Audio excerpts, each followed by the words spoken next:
نحمدہ ونصلی علی رسولہ الکریم۔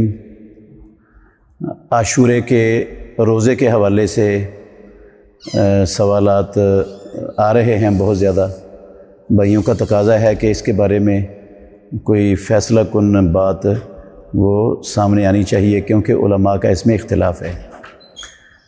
اس بات میں کوئی شک نہیں ہے کہ عاشورے کا روزہ اسلام میں بہت بڑی اہمیت کا حامل ہے، اور یہ دن بھی اہمیت کا حامل ہے۔ اسلام کی آمد سے قبل بھی اہل مکہ، مشرکین مکہ، جاہلیت والے، وہ بھی 10 محرم کا عاشورے کا احترام کرتے تھے۔ یہودی بھی کرتے تھے۔ ان کے احترام کرنے کی وجہ یہ تھی کہ موسیٰ علیہ السلام اور ان کی قوم کو اللہ نے نجات دی تھی 10 محرم کو۔ فرعون اور اس کی قوم کو غرق کیا تھا، تو انہوں نے موسیٰ علیہ السلام نے روزہ رکھا تھا، تو وہ بھی روزہ رکھتے تھے شکرانے کے طور پر۔ تو رسول مکرم صلی اللہ علیہ وسلم جب ہجرت کر کے مدینہ طیبہ آئے تو آپ نے آ کر روزہ رکھنے کا حکم دیا اور خود بھی روزہ رکھا۔ یہ فرض ہو گیا۔ پھر دوسری ہجری میں جب رمضان فرض ہوا تو اس روزے کی فرضیت ختم ہو گئی۔ رسول اللہ صلی اللہ علیہ وسلم رکھتے رہے۔ جیسے جیسے اسلام مکمل ہوتا گیا، یہودیوں کی مخالفت کا اکثر معاملات میں حکم ملتا گیا، تو صحابہ نے یہ سوال اٹھایا کہ اللہ کے نبی، یہودی بھی اس دن کی تعظیم کرتے ہیں، ہم بھی روزہ رکھتے ہیں، تو یہ تو ان کی مشابہت ہو رہی ہے۔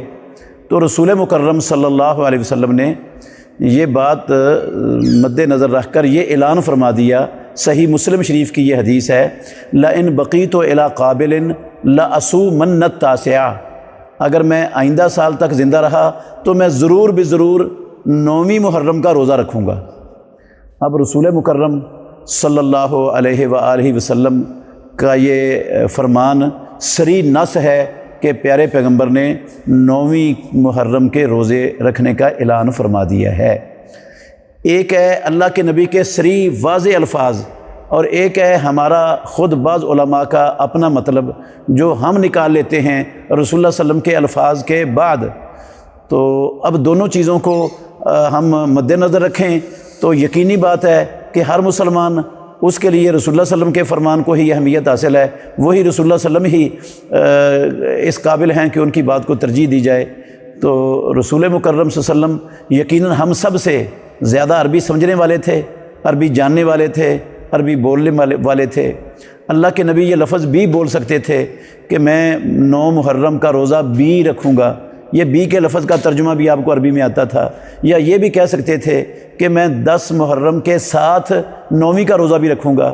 جب رسول اللہ صلی اللہ علیہ وسلم کی زبان مبارک سے کوئی ایسا لفظ نہیں نکلا جس کا ترجمہ بھی ہو یا جس کا معنی ساتھ ہو، اللہ کے نبی نے یہ لفظ بولے ہیں کہ میں 9ویں کا رکھوں گا، تو پھر جو ہے نا وہ ہمارے بعض اہل علم کا یہ اصرار کرنا کہ 10ویں کے ساتھ رکھنا ہے یا 10ویں 11ویں کا رکھنا ہے، تو یہ اصرار جو ہے نا وہ مرجو بات ہے، یہ درست نہیں ہے۔ یہ رسول اللہ صلی اللہ علیہ وسلم سے جو ہے نا وہ بڑھ کر اپنے آپ کو عربی دان ثابت کرنے کے مترادف ہے۔ رسول مکرم صلی اللہ علیہ وسلم کے بعد عبداللہ بن عباس رضی اللہ عنہما جو اس حدیث کے راوی ہیں، 2 فتوے ہیں ان کے۔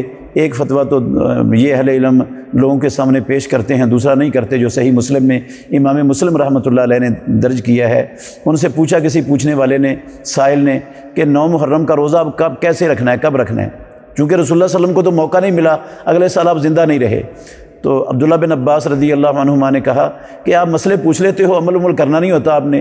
تو انہوں نے کہا کہ میں نے عمل کرنے کے لیے پوچھا ہے۔ تو کہنے لگے گنو پھر۔ تو انہوں نے گننا شروع کیا، 1 2 3 4 5 6 7 8 9 تک جب پہنچے نا، تو عبداللہ بن عباس نے کہا اس دن عاشورے کا روزہ رکھنا ہے، یہ 9 تاریخ کو۔ اس سائل نے کہا کیا رسول اللہ صلی اللہ علیہ وسلم اسی دن رکھتے تھے؟ تو انہوں نے کہا ہاں۔ جب رسول اللہ صلی اللہ علیہ وسلم نے اعلان کر دیا کہ 9 کا رکھنا ہے، تو پھر 9 کا ہی رسول اللہ صلی اللہ علیہ وسلم کا عمل ہو گیا۔ اس کے بعد تو وہ موقع ملتا تو آپ نے 9 کا ہی رکھنا تھا۔ اور جس روایت میں یہ لفظ ہیں کہ یہودیوں کی مخالفت کرو، ایک دن پہلے یا ایک دن بعد میں رکھو، وہ روایت مسند احمد کی سندن ضعیف ہے۔ اس کی سند میں محمد بن عبد الرحمن بن ابی لیلہ راوی ہیں جو ضعیف ہیں، جس کی بنا پر وہ روایت قابل حجت اور قابل اعتبار نہیں ہے۔ تو رسول اللہ صلی اللہ علیہ وسلم کا یہ فرمان صریح نص ہے 9ویں کا روزہ رکھنے کا، تو ہمیں اللہ کے نبی کے الفاظ کو ہی مد نظر رکھ کر اس پر عمل پیرا ہونا چاہیے، نہ کہ اپنے پاس سے ہم جو ہے نا وہ صغرے کبرے ملائیں اور اپنے پاس سے مطلب نکال کر اللہ کے نبی کے الفاظ کو معطل کر دیں۔ اللہ سمجھنے کی اور عمل کرنے کی توفیق عطا فرمائے۔